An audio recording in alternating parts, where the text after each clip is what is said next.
ان کو نہیں مانا، لیکن خیر معاملات پر قابو پایا گیا اور یہ اللہ کی طرف سے انتظام ہوا اور وہ صحیح ہوا اور اچھا ہوا کہ ابو بکر کے حق میں فیصلہ ہوا۔ اس میں تو کوئی شک ہی نہیں ہے کہ وہ حضور کے بعد سب سے بلند مرتبہ تھے اور علی نے ان کو مانا، اہل بیت نے ان کو مانا اور سب نے ان کا اعتراف کیا جو ان کا مقام تھا وہاں۔ لیکن جو ان کی بیعت ہوئی یہ منصوبہ بندی کے ساتھ، پلاننگ کے ساتھ اور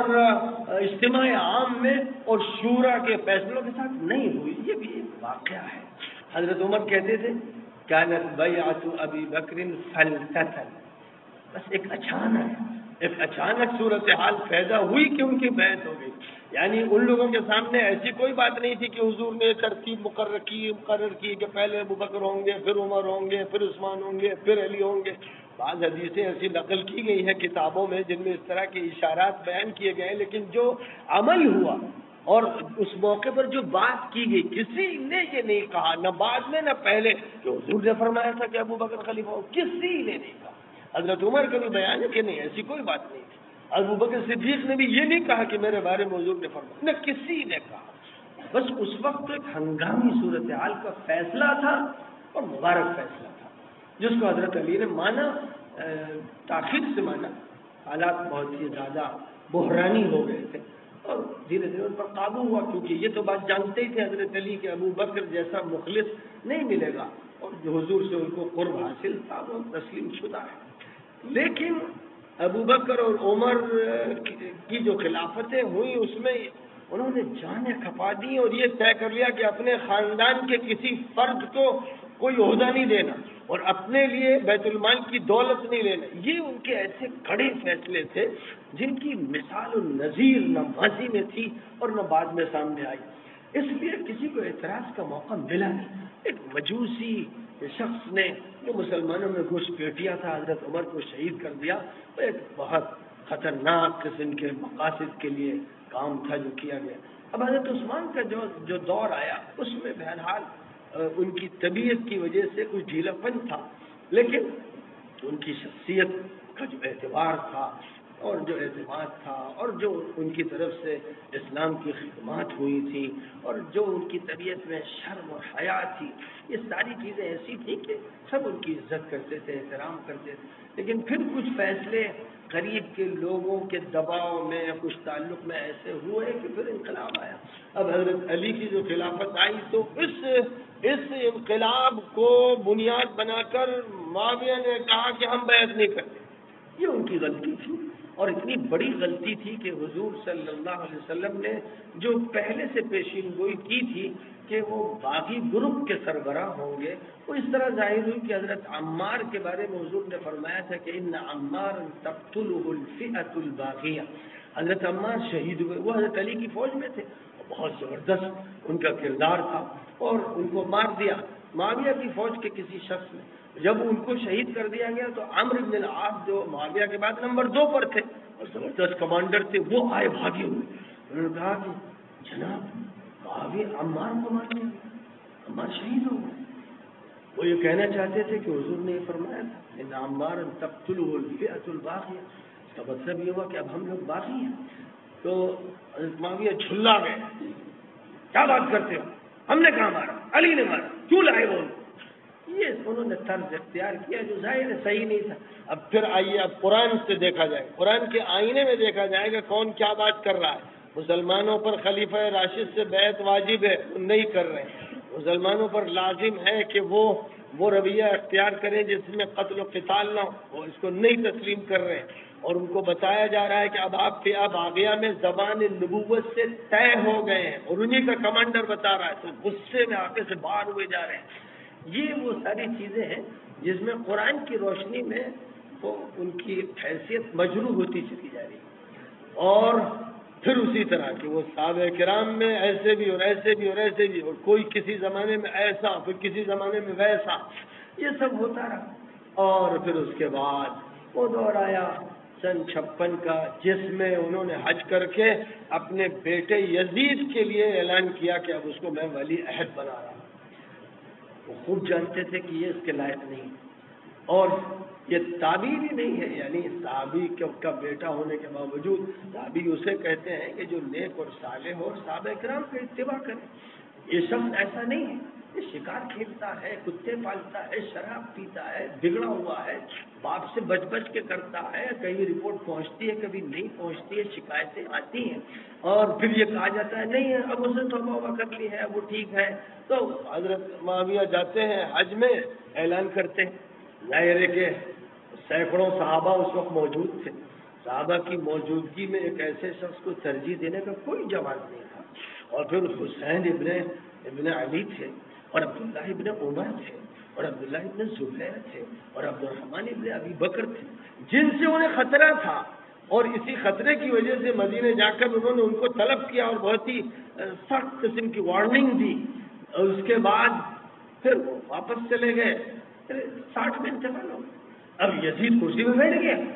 جب وہ کرسی میں بیٹھ گیا تو اس نے پھر اپنی وہی حرکتیں شروع کی جو متوقع تھی۔ ایک فاسق آدمی کیا کرے گا، ایک ظالم کیا کرے گا؟ اس نے سب سے پہلے مروان کو لکھا، جو اس کا گورنر تھا ولید مدینہ منورہ میں، اس کو لکھا کہ حسین کو، ابن زبیر کو، ابن عبد الرحمن کو اور ابن زبیر اور ابن عمر کو، ان سب کو بلاؤ، ان سے بیعت لو۔ ابن عمر نے پہلے ہی سے رخ سمجھ لیا تھا اور یہ طے کر لیا تھا کہ بھائی اب میں تو لڑ سکتا نہیں، مسئلے کو ٹالنا ہے۔ یہی معاملہ عبد الرحمن کا بھی ہوا، اگرچہ عبد الرحمن ابن ابی بکر نے جس وقت معاویہ بیعت لے رہے تھے اسی وقت یہ بات کہہ دی تھی کہ یہ قیصریت ہے، اس کا اسلام سے کوئی لینا دینا نہیں، لیکن بس اپنے جذبات کا اظہار انہوں نے کر دیا تھا۔ اب اصل جو تھے وہ حسین اور ابن زبیر، یہ ہیں تو لیڈر۔ تو یہ کہہ دیا گیا کہ ان سے کہیے کہ بیعت کرو، سیدھے بیعت کر لو ورنہ گردن کاٹ کے پھینک دو۔ یہ آرڈر پہنچا، ان لوگوں کو اندازہ ہو گیا کہ ارادے بڑے خراب، تو ابن زبیر مکہ مکرمہ خفیہ طور پہ چلے گئے، پھر حضرت حسین بھی مدینہ سے نکل کر مکہ مکرمہ چلے گئے۔ اور اس کے بعد پھر چونکہ کوفہ والوں کی طرف سے طلب تھی اور رہ چکے تھے کوفہ میں، وہ رہے، حسن رہے، علی رہے، ایک طویل مدت گزری تھی اور بڑی تعداد تھی اچھے لوگوں کی، اور بدریین صحابہ میں سے 130 صحابہ ان کے ساتھ تھے حضرت علی کے ساتھ، اور سینکڑوں صحابہ ان لوگوں میں سے کہ جو حدیبیہ میں تھے علی کے ساتھ تھے، اور چند گنے چنے ایسے صحابہ جن کا وہ مقام نہیں ہے معاویہ کے ساتھ تھے۔ تو وہ جو دور تھا وہ دور ابھی بھی چلا آ رہا، لیکن یزید نے عبید اللہ ابن زیاد کو، اور زیاد وہ کہ جس کو معاویہ نے ابو سفیان کا بیٹا بنا دیا تھا، سب ثابت نہیں ہے، نسب نہیں ہے، اور زمانے جاہلیت میں زناکاری کے نتیجے میں وہ پیدا ہوا تھا، اس کو اپنے بھائی کی حیثیت سے جوڑ لیا، اس کا بیٹا عبید اللہ تھا، اس کو گورنرشپ دی کیونکہ بڑا ہی بدماش اور خبیث اور مجرم آدمی تھا، اور اس کو یہ آرڈر دے دیا کہ چلنے نہ دینا، گھیراؤ کرنا، توڑ دو ان کو۔ تو جس وقت حضرت حسین نے مسلم ابن عقیل کو کوفہ بھیجا تو اس وقت ان کے خلاف CID لگا دی، چاروں طرف سراغ رسانی کا نظام بچھا دیا، جال بچھا دیا، آخر مسلم ابن عقیل کو گرفتار کیا اور جس گھر پہ وہ تھے حانی کے ان کو گرفتار کیا اور دونوں کو بری طرح سے شہید کر دیا۔ حضرت حسین کو جو اطلاعات پہنچی تھی وہ یہ کہ 12,000 افراد بیعت کر چکے ہیں، آپ تشریف لائیے، اب یہ اطلاع نہیں پہنچی کہ مسلم ابن عقیل شہید کر دیے گئے۔ بہرحال وہ آئے، وہ حسین اور وہ حسن جن کے بارے میں نبی نے فرمایا سیدہ شباب اہل الجنہ، یہ قائد ہیں نوجوانوں کے، جو ان کی قیادت میں دنیا میں رہے گا وہی جنت میں اس قیادت میں شامل ہوگا، جو یہاں نہیں وہ وہاں نہیں، اور جو وہاں نہیں وہ یہاں نہیں۔ لہٰذا ان کی سیادت کا جو اعلان زبان نبوت نے کیا، نبی نے جو ان کو پیار دیا اور ان کے بارے میں بے شمار فضائل بیان کیے اور بچپن میں گودوں میں لیا اور ان کو چوما، سب جانتے تھے۔ اور پھر ان کے ساتھ علی کے بیٹے اور بیٹیاں اور حسن کے بیٹے اور حسین کے بیٹے، پورا خاندان نبوت موجود، اور اس خاندان کے ساتھ جو ظلم کیا ہے ان مجرموں نے،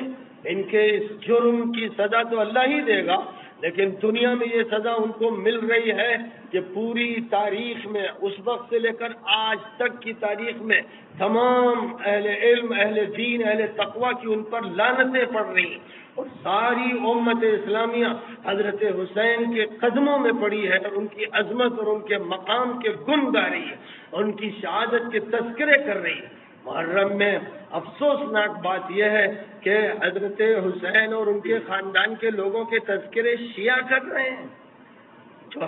جو حلقے گمراہ ہو گئے، جو حلقے حضرت علی کے ساتھ تھے کوفہ میں، وہ صحابہ تھے، وہ تابعین تھے، ان کو ان مجرموں نے، ان خطا کاروں نے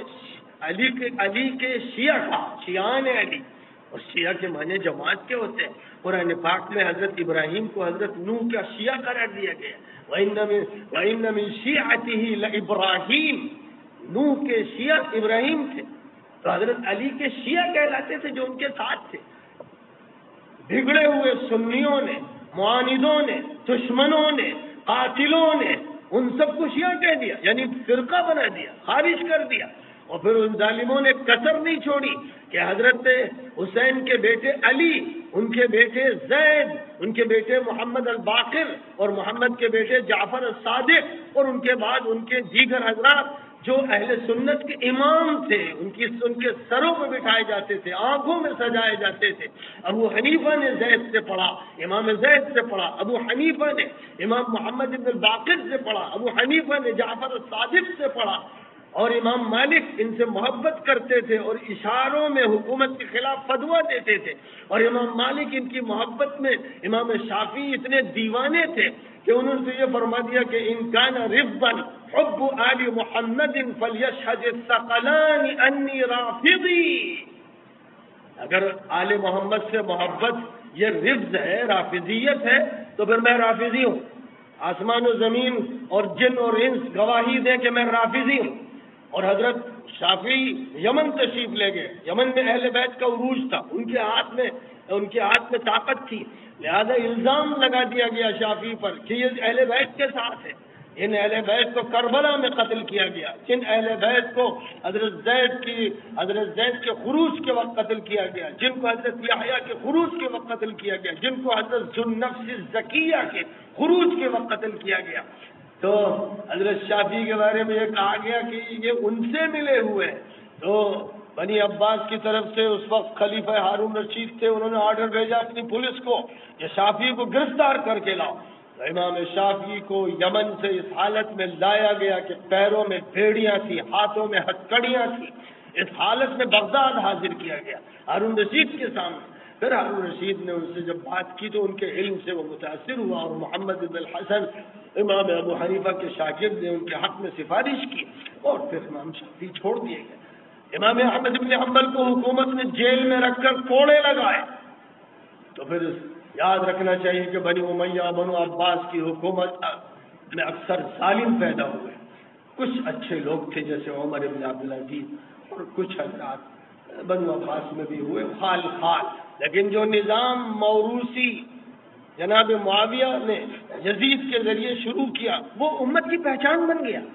اسلام جس کے خاتمے کے لیے آیا تھا وہی امت کی ریڑھ کی ہڈی بن گیا۔ سب نے اپنے بیٹے کو، پھر اس نے اپنے بیٹے کو، ایک وراثت منتقل کی جانے لگی، اور جو قرآن پاک کے اصول تھے وہ سب کے سب کنارے ڈال دیے گئے۔ احادیث میں جو بات فرمائی گئی تھی کہ جو بھی طلب کرے گا ہم اسے عہدہ نہیں دیں گے، اور وراثت کی بنیاد پر عہدہ نہیں دیا جائے گا، اور یہ فرمایا تھا نبی پاک علیہ السلام نے کہ اگر کوئی کسی کو جانشین اپنا بناتا ہے جبکہ اس سے بہتر لوگ موجود ہیں تو اس نے اللہ سے خیانت کی، رسول سے خیانت کی، اہل ایمان سے خیانت کی۔ ظاہر ہے کہ یزید کو جانشین بنانے کا کوئی معنی نہیں تھے جب سینکڑوں صحابہ تھے، خود معاویہ کے ساتھ جو بھی صحابہ تھے، اور ادھر ابن عمر وہ تو معاویہ کے دشمن نہیں تھے، ان کو کیوں نہیں بنایا گیا؟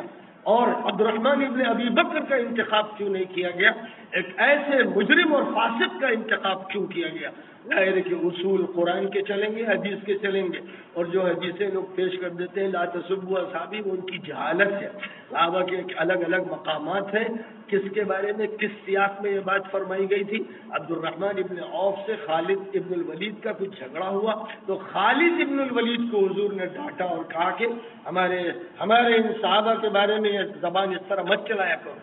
اس وقت خالد سے فرمایا تھا، ظاہر ہے کہ خالد بہت بڑے کمانڈر اور سیفوں من سیوف اللہ، ان کا اپنی جگہ مقام، لیکن حضور نے عبد الرحمن ابن عوف کو کہا یہ ہیں ہمارے ساتھی، تم ابھی تو نئے نئے آئے ہو، تم ابھی ہمارے اس حلقے میں شامل نہیں اور تم ان کو برا بلا کرو، لا تسبوا اصحابی۔ اور یہ فرمایا تھا کہ تم میں سے اگر کوئی بہت پہاڑ کے برابر بھی صدقہ کر دے تو ان کے ایک مد اور اس کے آدھے مد کے برابر نہیں ہو سکتا۔ تو خالد اور عبد الرحمن ابن عوف کے جھگڑے میں یہ بات آپ نے ارشاد فرمائی تھی، خاص سیاق و سباق ہے، اس کو لوگوں نے اصول بنا لیا، اور اسی طرح یہ اصول بنا لیا جس نے حضور کو دیکھ لیا ایک مرتبہ بھی ایمان پر اس کی وفات ہوئی وہ صحابی ہو گیا، یہ بالکل صحیح نہیں ہے، اور متعدد محدثین کی رائے اس کے خلاف ہے، حضرت انس کی رائے اور دیگر حضرات صحابہ تابعین کی رائے۔ جناب ابن الصلاح رحمۃ اللہ علیہ نے مقدمہ اصول الحدیث میں ذکر کیا ہے، پھر سیوطی نے، عراقی نے اور سخاوی نے ان سب موضوعات پر بحثیں کی ہیں، لہذا محض ایک دیدار ہو جانے سے صحابی نہیں ہو جاتے، اور پھر صحابی ہو بھی جاتے ہیں تو صحابہ میں سب طرح کے لوگ تھے۔ اب قرآن حاکم ہوگا اعمال کے بارے میں اور کردار کے بارے میں، حدیثوں نے جو نظام دیا وہ حاکم ہوں گی، یہ نہیں کہ صحابی ہے فلاں اس لیے کوئی بھی جرم کرے، جھوٹ بولے، کچھ بھی کریں، وہ سب اس چادر میں لپیٹ دیا جائے گا، یہ بالکل ایک غلط خیال ہے جو چل گیا، اور اسی کے نتائج ہوئے کہ اب اہل سنت وہ ہیں جو جانتے ہی نہیں حضرت زینب کو، حضرت سکینہ کو، جو جانتے ہی نہیں حضرت جعفر صادق کو، حضرت محمد الباقر کو، جو جانتے ہی نہیں سید ابن علی کو، اور وہ دیگر کو جانتے ہیں، جبکہ حضور نے بتاکید کہا علیکم بکتاب اللہ وعطرتی اہل بیتی، سب سے زیادہ ان کے بارے میں معلوم ہونا چاہیے تھا، سب سے زیادہ ان کی اقتداء کرنی چاہیے تھی۔ جب ہمارے امام ابو حنیفہ ان کے ادنا شاگرد تھے اور وہ ان کے ہاتھ چومتے تھے اور ان کو آنکھوں میں سجاتے تھے، یہ ہوا کیا؟ ایک بہت بڑا خطرناک فراڈ ہوا ہے، ظاہر ہے کہ شیطان نے کیا ہے، دو حلقوں کو اتنا دور کیا، اتنی غلط فہمیاں پھیلائی، اور جو حضرت علی کے ساتھ تھے سب اہل ایمان متقی بڑے بڑے زبردست حضرات، ان کو شیعہ نے علی کہہ دیا، اور اس کا نتیجہ یہ ہوا کہ جعفر صادق کو کہا وہ تو شیعہ تھے، محمد الباقر شیعہ تھے، اس سے بڑا جھوٹ نہیں ہو سکتا، آسمان پھٹ پڑے، زمین پھٹ جائے، یہ اس سے بھی خطرناک جرم ہے کہ جو لوگوں کی زبانوں سے نکلتا ہے۔ اس لیے طلباء سے میں کہتا ہوں، ندوے میں بھی کہا، یہاں بھی کہتا ہوں کہ آپ لوگوں کو چاہیے کہ خاص طور پر ان حضرات کی سیرت کا مطالعہ کیجیے، حضرت حسین کے حالات، حضرت حسن کے حالات، ان کی اولاد کے حالات، ذو النفس الزکیہ کے حالات، حضرت زید کے حالات، حضرت یحییٰ کے حالات، محمد الباقر کے حالات، جعفر الصادق کے حالات، اور ان کے علاوہ اور دیگر جو ائمہ تھے اور جو اصلاً اہل سنت تھے اور جو ان کے ساتھ تھے، ان میں وہ بھی تھے جو گھسپیٹیے تھی جن کو انہوں نے بھگا دیا۔ ایک شخص آیا اور جعفر صادق کے پاس یا محمد الباقر کے پاس ابو بکر و عمر کی برائی کرنے لگا، کہے نکل مردود ہمارے پاس سے، یہ ہمارا نقطۂ نظر نہیں، ہم تو ان کی تعظیم کرتے۔ تو یہ جو کچھ رافضی تھے بدماش، جو مجوسی تھے اصلاً، جو اسلام کو نقصان پہنچانا چاہتے تھے، یہ گھسپیٹیے تھے، لیکن وہ الگ ہیں، ان کے بارے میں معلوم ہے، اور جو سب کے سب اہل سنت کے، اور پھر جہاں تک ان کا تعلق ہے، یہ سب اہل سنت کے ائمہ ہیں، اہل سنت کے ائمہ اربعہ کے استاد، استاد الاستاد، استاد استاد الاستاد ہیں، اس لیے ان کے حالات سے واقف ہونا چاہیے، ان کی زندگیاں پڑھنی چاہیے، ان کو اپنے حلقے میں لینا چاہیے، شیعوں سے نجات دلانی چاہیے۔ سنیوں نے دستبرداری اختیار کر لی ہے کہ وہ تو شیعوں کے ہیں، لہذا اب سنی کسی موقع پر کوئی جلسہ محمد الباقر کے بارے میں کرتے ہی نہیں، کوئی جلسہ جعفر صادق کے بارے میں ہوتا ہی نہیں، کوئی اظہار بینر سے کسی چیز سے ہوتا ہی نہیں۔ میں نے یہ کہا کہ بات کھلے اور چھٹے اور سامنے آئے، میں نے کہا محرم میں تمہارے یہاں یہ روایت بتائی جاتی ہے جو ضعیف بھی ہے کہ زیادہ کھانا پکایا جائے، کھلایا جائے، میں نے کہا صاحب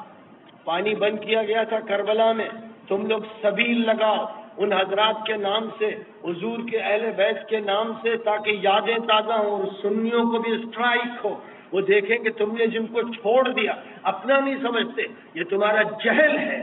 یہ تمہیں شکار کیا گیا ہے اور تمہیں معلوم بھی نہیں، تمہیں معلوم ہونا چاہیے کہ ان کا کیا مقام ہے، وہ حضور کا کلیجہ ہے، وہ حضور کا دل ہے، وہ حضور کا دماغ ہے، ان سے جو حضور کو محبت تھی، بے پناہ تھی، فطری تھی، طبعی تھی، اخلاقی تھی، شرعی تھی، وہ حجت ہے، ان کو بحیثیت حجت کے سمجھو۔ اس لیے میں نے اہتمام سے یہ کہا، اور لوگوں سے بھی کہا کہ یہ دکھاؤ شیعوں کو کہ ہم خلفائے راشدین سے محبت کرتے ہیں، ان کی تعظیم کرتے ہیں، اہل بیت سے محبت کرتے ہیں، اور کربلا کے دن ہم یاد تازہ کرنا چاہتے ہیں کہ ایک طرف مجرم یزید اور اس کا ٹولہ تھا، اور ایک طرف حسین تھے اور ان کے خاندان کے افراد تھے، علی کے اور حسن کے اور ان کے بیٹے اور ان کے گھر کے لوگ تھے۔ ظاہر ہے کہ یہ ہیں جو ہمارے لیے حجت ہے، یہ ہیں جو ہمارے لیے آخرت میں بھی کام آئیں گے، اور دنیا میں بھی ہمیں ان سے اپنی نسبت ثابت کرنی، اس کا مظاہرہ کرنا ہے، تاکہ یہ جھوٹ نہ چل سکے کہ صرف ایک حلقہ ہے، خاص نام ہے، بس وہ ہے صحابہ، اور یہ جو حضور کے صحابہ بھی، حضور کے نواسے بھی، حضور کی گود میں پلنے والے، جن کو حضور نے نمازوں میں گود میں لے لیا اور وہ حضور پر سوار ہو گئے تو آپ نے سجدہ طویل کر دیا، ان کے بارے میں تمہاری حمیت کہاں گئی؟ اے سنت کا دعویٰ کرنے والوں اور نبی کے خاندان سے منہ پھیرنے والوں، تمہاری محبت جھوٹی ہے، ادھوری ہے، ناقص ہے۔ مجھے ڈر ہے کہ ایسے لوگ شاید قیامت میں جب حضور کے سامنے آئیں تو حضور کہیں کہ ان کو مجھ سے دور کرو، ان کو میرے اہل بیت سے محبت نہیں تھی۔ حدیث میں وہ آیا ہی ہے کہ بہت سے قریب آ رہے ہوں گے، میں کہوں گا اسیحابی، ارے میرے صحابہ آؤ، تو فرشتے دھکے دیں گے کہ آپ کے صحابہ نہیں، انہوں نے تو جرائم کیے، انہوں نے آپ کے بعد دین میں تبدیلیاں کی، سنت میں تبدیلیاں کی۔ حضور پاک علیہ الصلوۃ والسلام کی حدیث ابو ذر غفاری رضی اللہ تعالی عنہ نے بیان کی، حضور نے فرمایا تھا کہ بنی امیہ کے خاندان میں ایک شخص پیدا ہوگا جو میری سنت کو ختم کرے گا، اس کے خلاف کام کرے گا، اس کا نام یزید ہوگا۔ تو اس تاریخ کو یاد کرنے کی ضرورت ہے۔ حاکم ابو عبداللہ نے مستدرک میں، صحیح نے اپنے یہاں، اور ابن ابی شیبہ نے، اور خود بخاری اور مسلم اور سنن اربعہ جو مناقب اہل بیت اور خاص طور مناقب علی و مناقب حسن اور حسین کے بارے میں روایتیں، اور ہر جمعے کے خطبے میں ہمارا خطیب جو کہتا ہے الحسن والحسین سیدا شباب اہل الجنہ، وہ کہتا ہے لیکن اس کی کھوپڑی میں کوئی بات نہیں ہوتی، بولتا ہے رٹی ہوئی عبارت، لیکن اس رٹی ہوئی عبارت کا اس کو مطلب یہ نہیں معلوم ہے کہ قیادت، نوجوانوں کی قیادت اس امت اور ملت میں حسن اور حسین کی ہوگی۔ ایک دوسری حدیث میں فرمایا ابو بکر و عمر سیدہ کہول اہل الجنہ، یہ روایت بھی ثابت ہے، یہ روایت بھی ثابت، یہ زیادہ مشہور ہے وہ کم مشہور ہے کہ امت کے جو ادھیڑ عمر کے لوگ ہیں ان کے سردار ابو بکر و عمر، اور امت کے جوانوں کے سردار حسن و حسین۔ کیا امت کے جوان یہ سمجھ رہے ہیں؟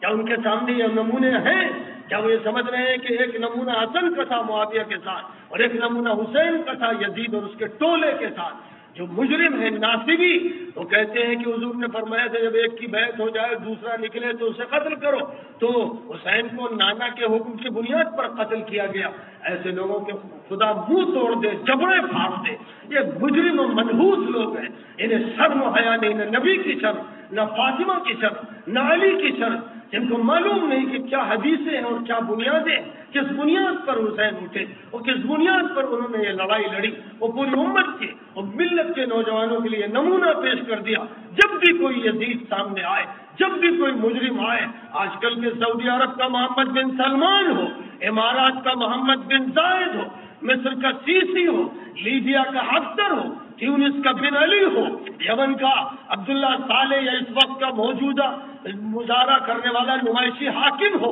یا بشار شام کا بشار ہو، یا عراق کا عبادی ہو، یا کوئی بھی ایسے افراد ہوں جو فاسق ہیں، منافق ہیں، مجرم ہیں، ان کے لیے ملت کے نوجوانوں کو حصول حسینی نمونہ لے کے کھڑا ہونا چاہیے۔ اور جو لوگ یہ فتوے دیتے ہیں کہ حاکم کی اطاعت کرو، یہی فرمایا گیا ہے وہ بھی آدھا سچ اور آدھا جھوٹ بولتے ہیں، خلط مبحث کرتے ہیں، ان کے اندر بھی جرم ہے، وہ بھی نامبارک، نامسعود، منحوس لوگ ہیں جو حدیثوں کا مطلب صحیح نہیں سمجھتے، توڑتے ہیں حدیثوں کو، اور کیا مطلب ہے، حضور کیا کہنا چاہتے ہیں، ان تمام باتوں کو وضاحت کے ساتھ امت کے سامنے پیش نہیں کرتے۔